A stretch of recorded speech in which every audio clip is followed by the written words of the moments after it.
Robbie Robinson gets play underway with a high towering kick. There's a good contest. It's won by Southland, parried back. Inside their own territory, Jason Carwell tidies it up, and immediately they keep it in hand before the boot kick chips it over the top. It will be covered, but contestable. Dragged in very nicely indeed by Slade, who got his pass away. Looking good on the sideline for a moment, Canterbury, but ran out of space. And will go down sideline for conditions with Ian Smith. Thanks, Tom. Yeah, well, I've had a lot of drizzle this afternoon, a lot of low cloud and miserly sort of stuff, but it hasn't been that bad that it's affected the ground surface too much. It's a very still night as well, so no advantage in that regard. Here's Rutledge with the first throw. He's been very accurate with the throw, as was then Josh Beck, who has provided the ball. Scott Cowan tidied. Rutledge in the play again. A low pass put on the deck, and the first mistake is Southland's. The first scrum will be Canterbury's. Touch. It'll be interesting if that's the philosophy here. Against such a good counter-attacking team, they probably want a healthy lead at the break. Getting it's going to be easier said than done. Horton's kick this time. Not fielded so clearly, but Manu was back there and he parried it across. Good cover by Maitland, counter-attack. And as you would expect, pace aplenty from out wide. Change of direction. Brett now, for his first tactical kick, finds space inside the 22, over the touchline. Exquisite. Defensive line out for Canterbury, and Ross, no problems. Line out for Canterbury looking very slick at the moment. High ball for Saunders to field, he does so. Feigns the pass, runs straight into the captain and injures him. That could be a double blow. I think he's winded the skipper. He just got that one wrong, didn't he? Decision making probably wasn't quite sure. McIntosh was headed himself. Had plenty of time. Yeah, having McIntosh moving back towards Saunders made it difficult for him. Yeah, Slade clearly took a good knock in the warm-up, as you said, Tom. Crouch. Doubtful just before kick-off. He hasn't backed away from his defensive duties, so no long-term damage. And is there any breeze now, Ian, to contemplate a kick at goal? Oh, well, I'm just looking at the flags on top of the Hadley stand. They're basically limp, to be honest. So I think there's a chance here for Stephen Brett, maybe just to settle the game down, get some points on the board. But timing will have to be very good. 4 penalties in the first 10 or 11 minutes. He's got the Southland scrum in general, front row particularly, for walking around. The percentages suggest not a great deal of accuracy. 64 is a little bit below what they would like. However, Brett's kicking them from this sort of range, and there's some allowance for that. And the crowd are really barracking. So, not used to continuing with that at AMI Stadium. Brett from what would be 50. It might make it just under the crossbar. Well, a little surprising. Not the distance. Stephen Brett's boot. And Philo takes it inside the 22. Wrestled to the ground. Gets the ball back and it's protected. So cleared by Boileau. And the passing not the slickest. That puts Maitland on the back foot when he hit the defensive line. He gets the ball away and it's looked after nicely enough. It wasn't pretty initially. Manu, a bit doubtful as to what to do, so he just goes straight. Got his pass away to Paulo. It's high pressure stuff, but good ball retention. Tackle goes over the top of Keats and the referee happy to play on, and so he should be. Now Brett senses an opportunity. They like going straight, this team, and Slade is leading them. He's put the ball behind them. There's players diving from all quarters. It's still with Canterbury. The post is just 5 metres away. Southland under immense pressure. This good defence sorely tested. Olerin sure gets no closer. The best attacking team against the best defensive team in the competition. And the difference between them could be found out right here. Going sideways at the moment's Canterbury. Yet showing good control. The drop kick is on. The drop kick is over. First points to the home side. 3-0 Stephen Brett. Canterbury.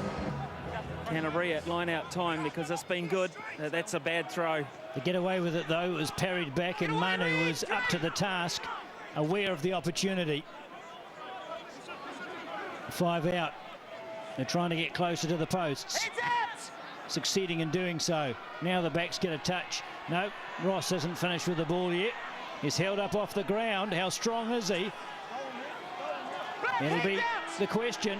The turnover has come this time to the Stags. Cowan hesitates, now goes in the other direction, kicks the ball as far as he possibly can. It doesn't go out, and it's taken cleanly by Tuamanga Marshall.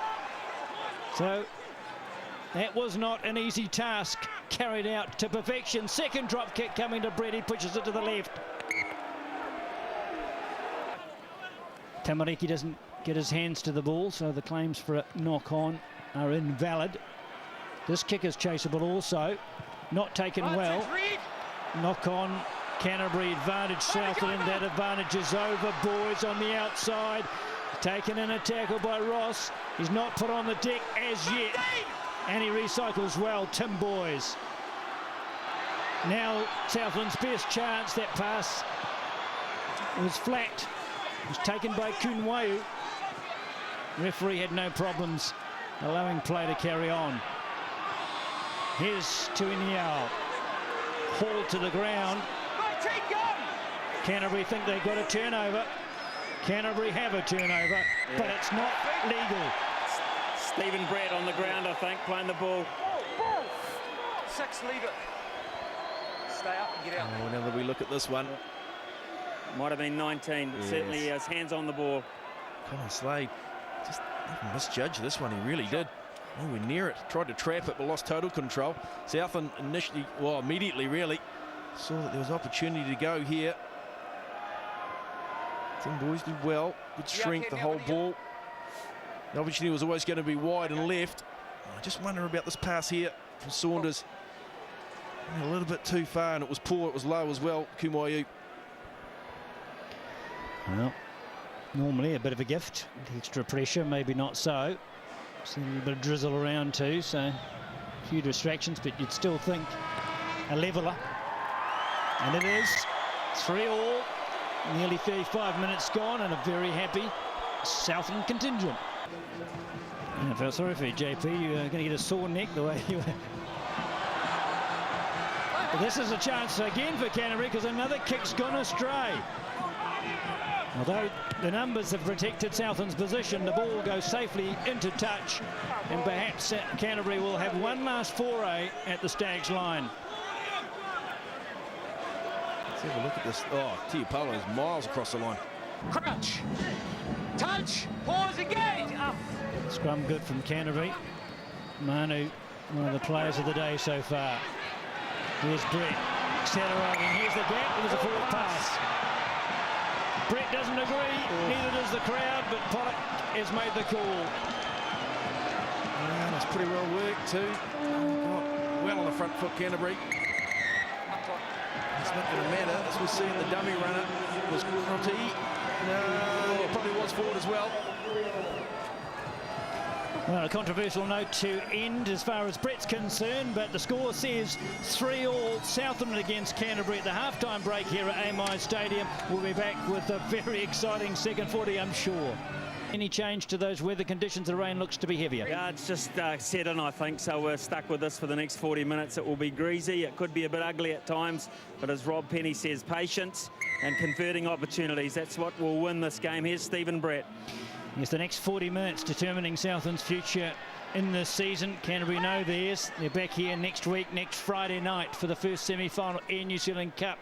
They have a job in front of them first, though, to defend the shield.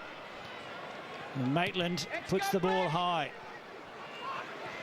Plenty of Canterbury players and Southland, and it's Canterbury that come up with it, and it's Colin Slade who took the first high ball in the first half. He's repeated the act in the second. Here comes the pressure that Rob Penny spoke of.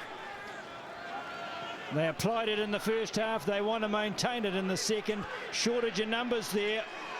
Now the players get there, Canterbury-wise. Brett looks at a couple of options. He takes the wide pass out right and puts Maitland under a bit of pressure. He's got the strength and gets through the tackle of Lynn almost.